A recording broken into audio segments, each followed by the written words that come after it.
Good day mga ka-EA. So for today's video, so ito yung petsa natin ngayon ay August 19, Quezon City Day. So ang schedule ng first lap derby natin mga kapatids is dito na sa September. First lap natin loading September 27, release September 29. So almost 1 month na lang mga kalapatids.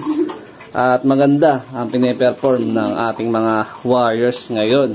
So huling training natin Karanglan kahapon yan. Di tayo nakapag-video, medyo busy lang. 3-day sale kasi namin sa trabaho.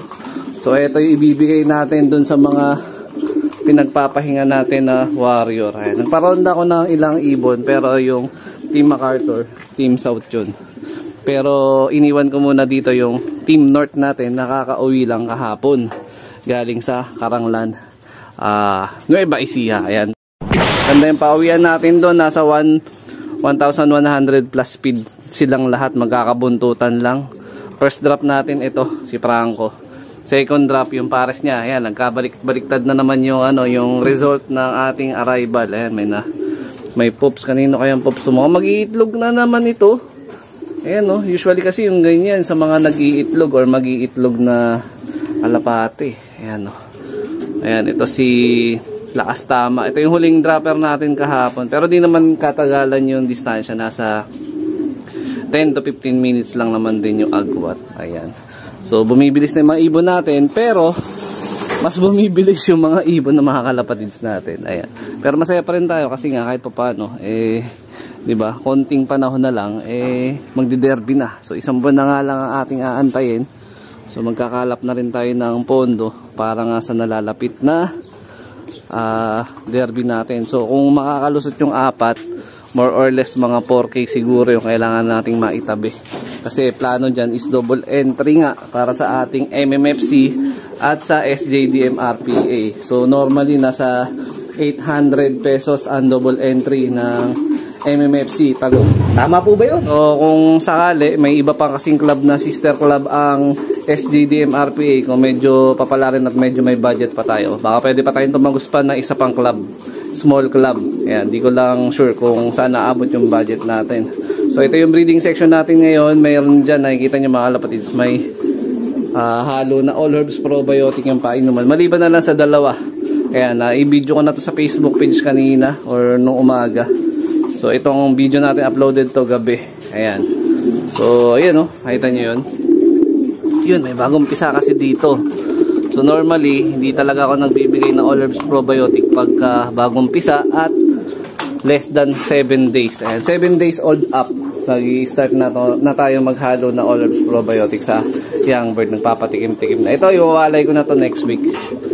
Ayan, next week walay na to. Ayan, kasi may bagong egg na dun Ayan, ito yung pamimigay natin pag na-reach natin yung 20,000 subscribers on our YouTube channel. Ayan, medyo mahaba pa, nasa 1,000 plus pa.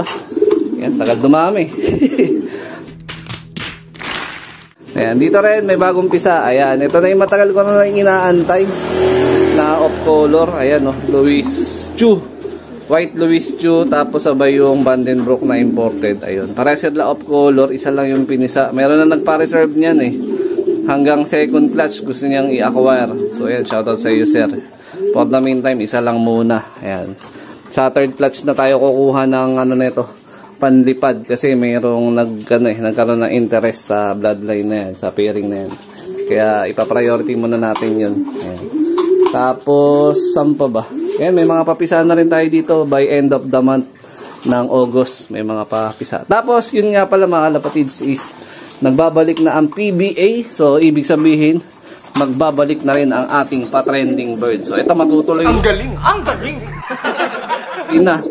Ito, nakapost na natin to sa Facebook page. Inbreed Javier Leyte line natin. Ito yung tatay ni Bato sa'yo. Ayan. Yung pairing naman niya ngayon, anak niya rin. Ayun.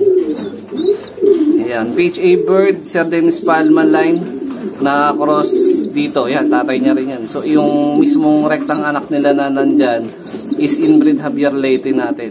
Yung first clutch nila, nandun na sa may viewing section, si Weapon 11. Panlaban ko yan sa South. Nakasing-sing ko ng SDR yan.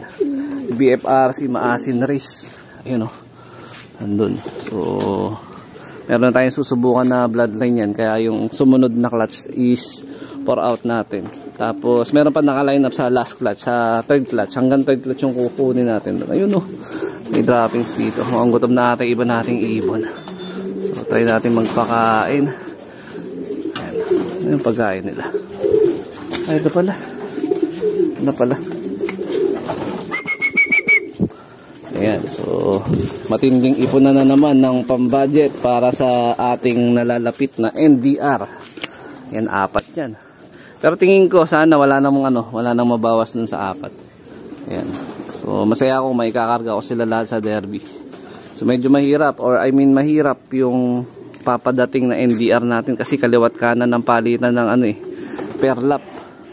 Left and right ang pinaka-release. So, very challenging, no? So, 6 laps derby nga tayo. Yun yung naka-schedule sa MMFC.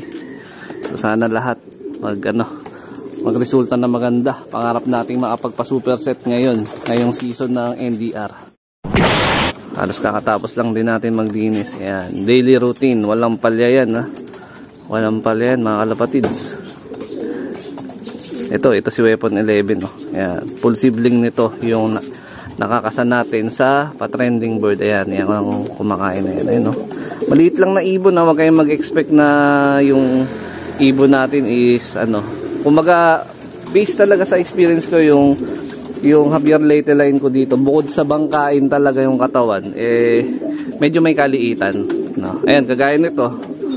Ayan, Javier Leyte rin yun, yung nandun sa kanan. Ayan.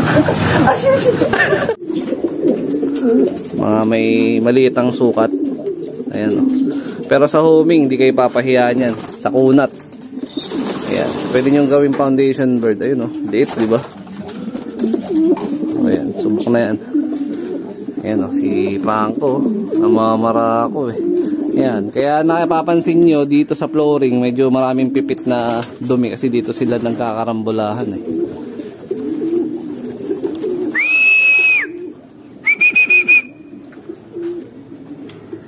na sinatnat.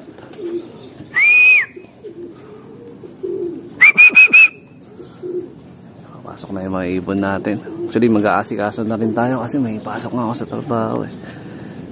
Ito na ba to? Yan na lahat ng mga pinalo-apply ko. Yung Team South tsaka Team MacArthur. Yung Team NDR pahinga sila ngayon maghapon. Bukas tayo magpapa-apply ng mga Team North kasi kagaling lang nila ng Karanglan kahapon. Diba? Although hindi naman durog yung katawan nila kasi sinaglit lang naman nila yung Karanglan. Pero sa ngayong season kasi ng NDR, mas pina-priority ko sa ngayon yung mas mahabang pahinga. Pagagaling sila sa mahabang lipad. So yun, try ako mag-adjust, nag-a-adjust tayo ng sistema. Noong last time kasi medyo tutok ako sa tossing, sa low fly. Medyo iba yung naging result nung SDR natin. Although nakapagpadulo naman ako that time sa BFRC. Ito nga yung naging produkto nung huling race na nilaro ko. Ayan, na SDR. Si Minato. Ayan, Lady Minato. Ayan, Javier Leyte line. Rektang anak ni Bato Sayan. Ayan. So, siya, finisher. 4 points. No? 4 points na ibon natin nung nakaraan na South Race. Ayan, siya yung product natin. So sa ngayon, sa NDR, wala pa tayong napapadulo kahit isa. Kaya binibigay ko yung the best ko ngayon para at least magkaroon tayo ng bagong Papigeon ID or bagong ibon na meron namang race result.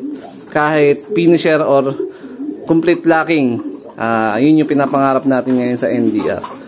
Ayan, sana madagdagan nyo ating mumunting mga Hindi naman tayo masyadong nag-expect ng overall pero diba? Bonus na lang yun kung papalarin pero para sa akin super set winner lang. Sapat na. Ayan.